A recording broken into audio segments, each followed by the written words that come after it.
कभी कभी कोई घर सिर्फ ईंट और दीवारों से नहीं बनता। वो बनता है दबी हुई सांसों से, अधूरे नामों से और उन चीखों से जो किसी ने कभी सुनी ही नहीं। रात को जब सब सो जाते हैं, कुछ जगहें जाग जाती हैं, क्योंकि वहां कोई अभी तक सोया ही नहीं है।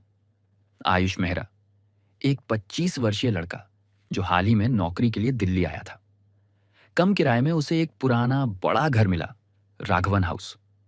घर का मालिक श्री राघवन एक चुप रहने वाला बूढ़ा आदमी था।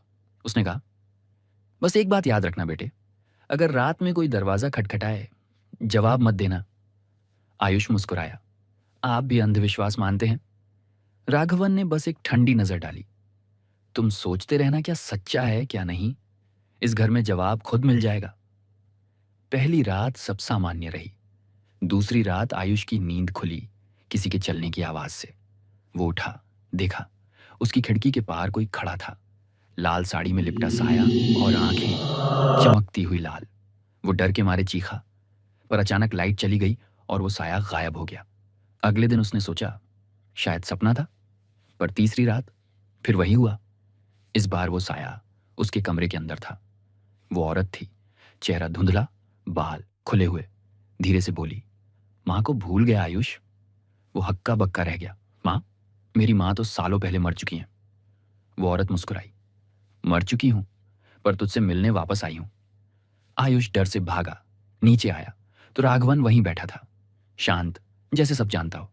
सब ठीक है बेटा? आयुष कांपती आवाज में बोला, माँ वो यहां है। राघवन ने बस सिर झुका लिया, सो जा, सब ठीक हो जाएगा। अगली सुबह आयुष मंदिर गया। पंडित ने उसकी बात सुनी और फिर कहा, अगर वो सच में तेरी मां होती तो तेरे कमरे की दीवारें नहीं कांपती। आयुष हैरान हुआ, क्या मतलब?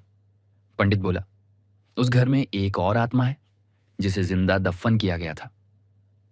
आयुष के दिमाग में सब घूम गया। वो घर लौटा और फिर उस कमरे में गया जहां वो साया हर रात आता था। वहां एक पुराना आईना था। उसने आईना हटाया तो पीछे की दीवार पर दरारें दिखीं। वो डरते डरते दीवार पर हाथ रखता है और दीवार टूट जाती है।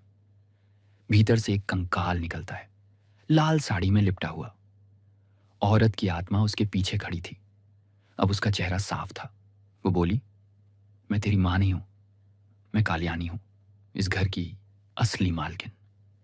मेरे पति ने मुझे दीवारों में जिंदा गाड़ दिया था क्योंकि मैंने अपने बच्चे की बलि दी थी, धन और अमृता के लिए। अब उसने मेरा सब छीन लिया और तुझे भेजा ताकि मैं मुक्त हो सकूं। आयुष के पीछे अचानक राघवन खड़ा था, चेहरा पीला, डर से कांपता हुआ। कालियानी की आत्मा ने धीरे से कहा, अब तेरा वक्त आ गया है। लाइट झपकी और सब अंधेरा हो गया। सुबह जब पुलिस पहुंची तो दरवाजा खुला था, घर खाली। फर्श पर बस एक गहरा निशान था, जैसे किसी को जिंदा खींच कर ले जाया गया हो। और दीवार पर लिखा था, अब वो आजाद है। आयुष उस दिन के बाद कभी नहीं मिला। और राघवन, लोग कहते हैं कभी कभी रात के अंधेरे में उसकी परछाई उसी दीवार में नजर आती है जहां उसने अपनी बीवी को दफनाया था। कभी कभी किसी की मौत नहीं होती, बस सजा अधूरी रह जाती है। और जब तक सजा पूरी ना हो, घर शांत नहीं होता।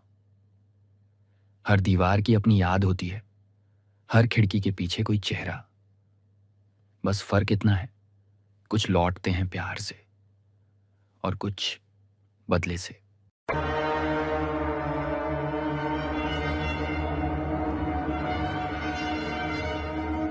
Ha ha ha ha!